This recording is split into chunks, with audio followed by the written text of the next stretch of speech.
अत्याचारी कानून है, भाव नहीं तय कर सकते वो अपनी वस्तु का। किसानों को अपनी वस्तु का भाव तय करने का अधिकार देना ही पड़ेगा, क्योंकि सड़क पे बैठा हुआ जो जूता बनाने वाला कर्मचारी है ना, कारीगर, वो अपने जूते का भाव तय कर लेता है, तो 77 करोड़ किसानों को भाव तय करने का अधिकार क्यों नहीं होना चाहिए? और किसान को मालूम है कितनी मेहनत लगती है, कितना हिम्मत लगती है खेती करने में, शहर वाले को क्या मालूम? तो भाव तय करने का अधिकार तो किसान को मिलना ही चाहिए।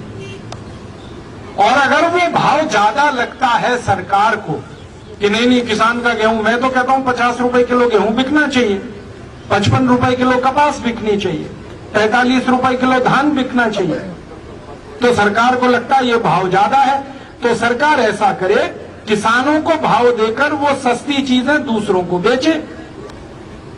सरकार के पास टैक्स के बहुतेरे पैसे हमने दे रखे, किसान से खरीदे 50 रुपए किलो गेहूं और गरीब आदमी को बेचना है 15 रुपए किलो, तो 35 रुपए किलो की सब्सिडी दे दे सरकार। टैक्स का हमने बहुतेरा पैसा दे रखा 20 लाख करोड़ का, उसमें से दे सरकार।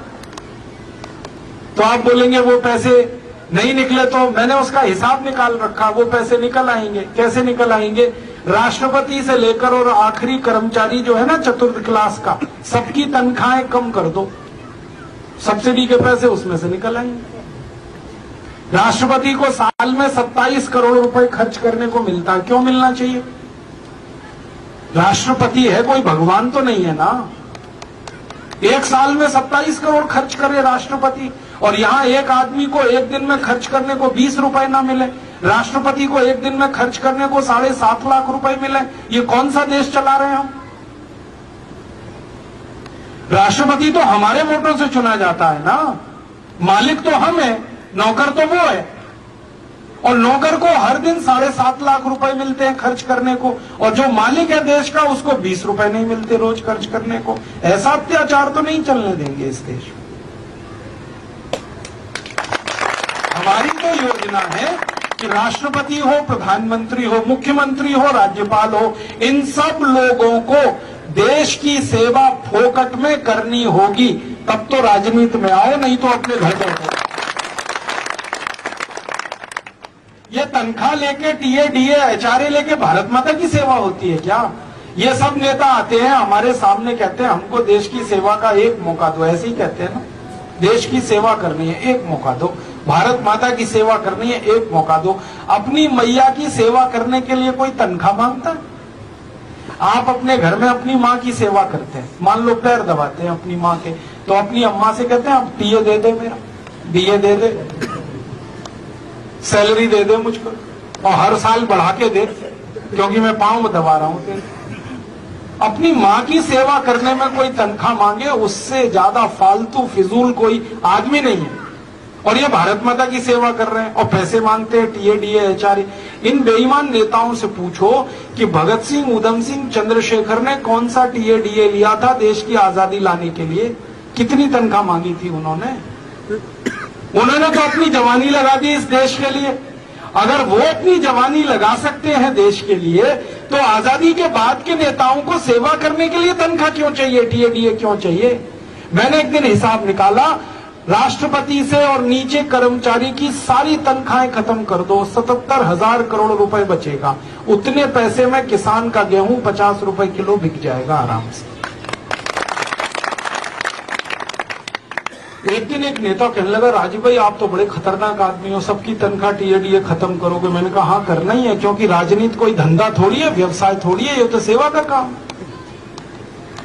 आपके गांव में कोई मंदिर है, मान लो, मंदिर की सेवा करो, तो पैसे लेते हो क्या? क्यों लेंगे पैसे भाई? देश की सेवा करनी है, माता की सेवा करनी। तो कहते हैं जी हमारा भी तो पेट है, खाना खाना। मैंने कहा खाने की व्यवस्था हम करेंगे, चिंता क्यों कर रहे? भूखे नहीं मरने देंगे तुम संसद में जाओगे, देश की सेवा करोगे, तो तुम्हारे भोजन पानी की व्यवस्था हम करेंगे। कहने लगे कहाँ करोगे? मैंने कहा संसद के पीछे बहुत बड़ा गुरुद्वारा चलता है, मालूम है ना आपको? बिल्कुल संसद के पीछे गुरुद्वारा है और 24 घंटे लंगर है वहां, और बढ़िया लंगर है, मैंने खाया है कई बार। रोटी मिलती है बहुत अच्छी, दाल मिलती है, सब्जी मिलती है, बहुत स्वादिष्ट है। और कभी कभी दही भी मिल जाता है, और हलवा तो देसी घी का हमेशा ही मिलता है वहां। तो लंगर में खिलाएंगे सबको। 543 सांसद लोकसभा के, 250 राज्यसभा के, 850 लोगों का लंगर चलेगा। दिक्कत क्या है? कहने लगे ये विधानसभा के एमएलए, तो सब विधानसभाओं के आसपास एक एक गुरुद्वारा खुल जाएगा, सब विधानसभाओं के नजदीक लंगर चलेगा। क्या मुश्किल है? सरदार अभी इतने गरीब नहीं हो गए इस देश में। जो गांव गांव गुरुद्वारा खोल सकते हैं वो विधानसभाओं के नजदीक भी गुरुद्वारा खुल जाए। वहां भी मिलेगा सबको भोजन पानी, तो सबको मिलेगा, भूखा कोई नहीं मरेगा। फिर कहने लगी जी की कपड़े भी चाहिए। मैंने कहा कपड़े भी दिलवाएंगे।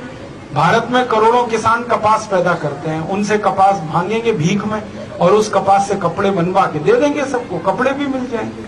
और बाकी तो सब मुफ्त में मिलता ही है। आपको मालूम है रेल यात्रा फ्री है सब नेताओं की, हवाई जहाज यात्रा फ्री है सब नेताओं की, बस की यात्रा फ्री है सब नेताओं की, घर फोकट में मिलता है सबको, बिजली फोकट में मिलती है, पानी फोकट में मिलता है, टेलीफोन फोकट में मिलता है। ये तो सब फोकट में मिला ही हुआ है। खाना और कपड़ा ये दिलवा देंगे उनको, फिर तनख्वाह किसके लिए चाहिए? और जिनको तनख्वाह चाहिए वो अपने घर में बैठे, अपना धंधा करें, बिजनेस करें, पैसे कमाएं। ये राजनीति पैसे कमाने के लिए थोड़ी है। इस राजनीति को देश के लोगों ने खून से सींचा है भाई साहब। भगत सिंह का खून लगा है, ऊधम सिंह का खून लगा है, लाला लाजपत राय ने खून दिया है, 7,32,780 क्रांतिवीरों ने खून दिया है इस राजनीति को सींचने के लिए। कोई धंधे के लिए नहीं है, बिजनेस के लिए नहीं है। राजनीति ऐसी बनाएंगे, और संसद और विधानसभाओं में ऐसे ही लोगों को चुनकर लेके जाएंगे जिनको तनख्वाह नहीं लेनी है, टीएडीए नहीं लेना है, एचआरए नहीं लेना है। जो भी पैसा है वो किसानों के लिए है, गरीबों के लिए है, अनाथों के लिए है, उनके लिए पैसा है। ऐसा देश बनाना है, ऐसे कानून बनाने हैं।